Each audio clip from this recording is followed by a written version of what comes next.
હોતા નથી. અને એમે ભગવાન અને મહાપુરુષોની વાણી કોઈ વ્યક્તિને નિમિત્ત બનાવીને કહેવાય, પણ એ વ્યક્તિ માટે નથી હોતી. એ તો સમષ્ટિગત હોય છે. એ તો બધાનું કલ્યાણ કરનારી હોય છે. કોઈ એક સમયમાં કહેવાય હોય, પણ એ સમય પૂરતી જે સત્ય નથી હોતી, એ તો શાશ્વત હોય છે. દરેક કાલમાં એ સત્ય હોય છે. અને એટલા માટે ક્યારે પણ ધર્મગ્રંથ માટે એવા શબ્દોનો પ્રયોગ નહીં કરવો કે આ તો હજારો વર્ષ પહેલાની વાત, આજે એનું શું? અચ્છા, આજે તમારા પ્રોબ્લેમ્સ બદલાઈ ગયા છે?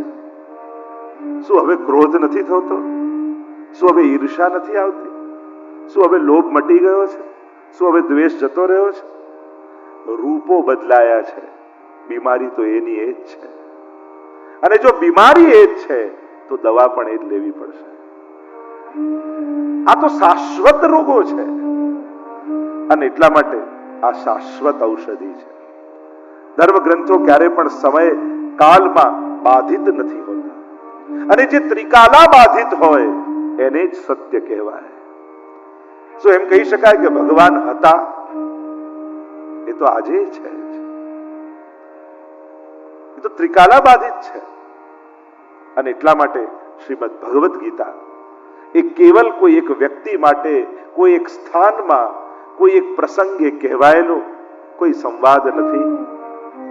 આ તો જીવાત્મા અને પરમાત્માનો શાશ્વત સંવાદ છે. ગીતાજીને જો એક જ વાક્યમાં કહું તો પ્રશ્નથી કૃષ્ણ સુધીની યાત્રા એ જ ભગવદ ગીતા છે. શંકાથી સમાધાન સુધીની યાત્રા એ જ ભગવદ ગીતા છે. ઉદાસીમાંથી ઉત્સવ સુધીની યાત્રા એ જ ભગવદ ગીતા છે. પ્રમાદથી પ્રસાદ સુધીની યાત્રા એ જ ભગવદ ગીતા છે.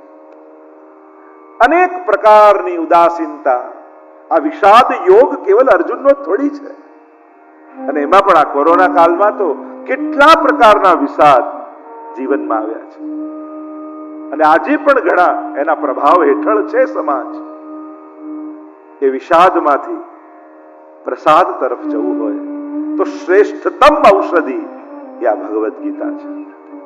એટલે મને એમ લાગે છે કે બહુ યોગ્ય સમય આ પ્રસાદ કૃપાનો શ્રી ઠાકોરજી આપણને બધાને આપ્યો છે.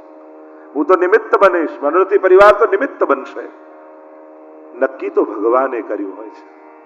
આયોજન માણસો કરે, પણ તારીખ અને સમય તો પરમાત્માએ આપેલી હોય છે. અને એટલા માટે આપણે આ આયોજન માટે તો પ્રભુનો જ પ્રસાદ માનીશું. અને એમાં પણ ભગવદ ગીતાજીને કેન્દ્રમાં રાખી 3 દિવસ સુધી મળવાનું છે. રોજ ઘણાને ઘણી રીતે મળતા હોઈએ અને ઘણી વાતો થતી હોય, પણ ક્યાંક ભગવાન માટે મળવું, પ્રભુની નિમિત્તે મળવું, એની મહત્તાને ગણી છે.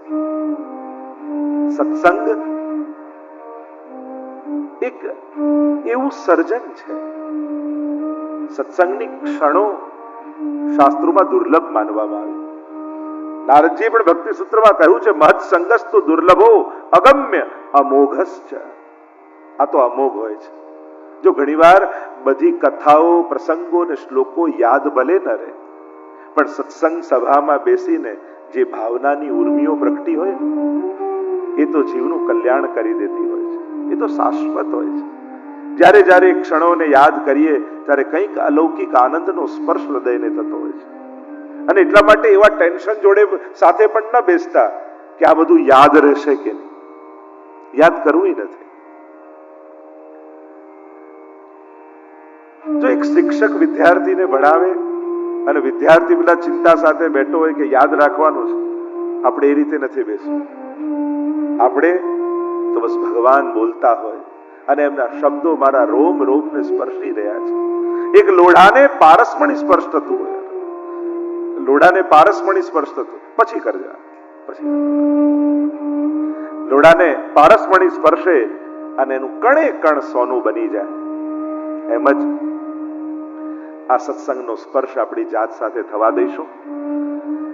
ભગવદ ગીતાજી નું મહાત્મ્ય અનેક રૂપે વર્ણિત કરવામાં આવ્યું છે. શ્રીમદ ભગવદ ગીતા આ બધા જ જાણો છો એમ, પછી વાંચજો, વાંધો નહીં, પછી વિતરણ કરજો. મહાભારતનો જ એક અંગ છે.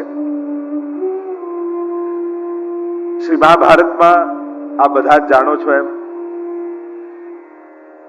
ભીષ્મ પર્વને અંતર્ગત શ્રીમદ ભગવદ્ ગીતાજી છે. બહુ ઊંડાણથી હમણાં મહાભારતના પ્રસંગોમાં નથી જતા, પણ આપ બધા સમજો છો, જાણો છો એમ ભગવદ્ ગીતાજી સ્વતંત્ર ગ્રંથ રૂપે